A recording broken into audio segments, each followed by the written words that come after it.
നമസ്കാരം. Raf talk ഫുട്ബോളിലേക്ക് അവർക്കും സ്വാഗതം. സൗദി പ്രോ ലീഗിൽ ഒന്നാം സ്ഥാനത്ത് വിരാജിച്ചിരുന്ന ക്രിസ്ത്യാനോ റൊണാൾഡോയുടെ അൽ നസറിന് കഴിഞ്ഞ 2 മത്സരങ്ങളിൽ അപ്രതീക്ഷിതമായിട്ട് പോയിന്റ് ഡ്രോപ്പ് ചെയ്യേണ്ട ഒരു സ്ഥിതിവിശേഷം ഉണ്ടായി.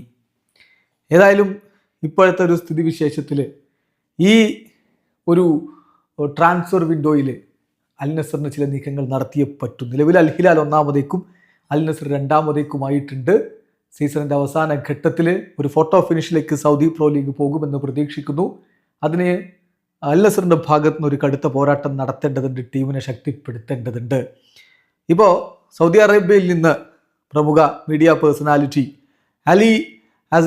അലി അബ്ദല്ല ചില കാര്യങ്ങൾ പുറത്തുവിടുന്നത്, അതായത് അൽ നസറിൻ്റെ മാനേജ്മെൻറ്റ് കുറേ താരങ്ങളെ സൈൻ ചെയ്യുന്നതിനുള്ള നീക്കങ്ങൾ നടത്തുകയാണ്. 2-3 അഡീഷൻസ് സ്ക്വാഡിനെ ശക്തിപ്പെടുത്താൻ ഈ വിൻ്റർ ട്രാൻസ്ഫർ വിൻഡോയിൽ തന്നെ നടത്തും.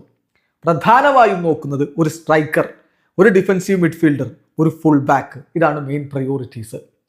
ഇത്രയും അഡീഷൻസ് നടത്തിയാൽ ടീം കൂടുതൽ കോമ്പറ്റീറ്റീവ് ആവും എന്നാണ് പ്രതീക്ഷിക്കപ്പെടുന്നത്. ഇപ്പോൾ ലഭ്യമാവുന്ന സൂചനകൾ, സൗദി അറേബ്യയിൽ നിന്ന് ലഭ്യമാവുന്ന സൂചനകൾ, ഹംദാൻ, അതായത് അൽ ഹിലാലിൻ്റെ ഹംദാൻ സ്ട്രൈക്കർ ഓപ്ഷനായിട്ട് വരുമെന്നാണ്. അതോടൊപ്പം തന്നെ ഡിഫൻസീവ് മിഡ്ഫീൽഡർ ആര് എന്ന ചോദ്യമുണ്ട്. എഡേഴ്സണൊക്കെ വന്നാൽ വലിയ ഗുണമാവുമെന്ന് ആരാധകർ പ്രതീക്ഷിക്കുന്നു. പക്ഷെ അത്തരം ഒരു നീക്കം നടക്കുമോ കാത്തിരുന്ന് കാണാം. അതുപോലെ തന്നെ ഫുൾ ബാക്ക് ഓപ്ഷനിലേക്ക് ആര് വരും, ജസ്റ്റ് വെയിറ്റ് ആൻഡ് സീ. ഏതായാലും അൽ നസറിന് മാറ്റങ്ങൾ വരുത്തിയേ പറ്റൂ, ടീമിനെ ശക്തിപ്പെടുത്തിയേ പറ്റൂ എന്നുള്ളതൊരു യാഥാർത്ഥ്യമാണ്. ഈ ഒരു വിൻ്റർ ട്രാൻസ്ഫർ വിൻഡോയിൽ ചടുല നീക്കങ്ങളിലേക്ക് അവർ കടക്കുകയാണ്. കാത്തിരിക്കാം സൗദിയിൽ നിന്നുള്ള കൂടുതൽ വിവരങ്ങൾക്കായി. വീഡിയോ അവസാനിക്കുന്നു.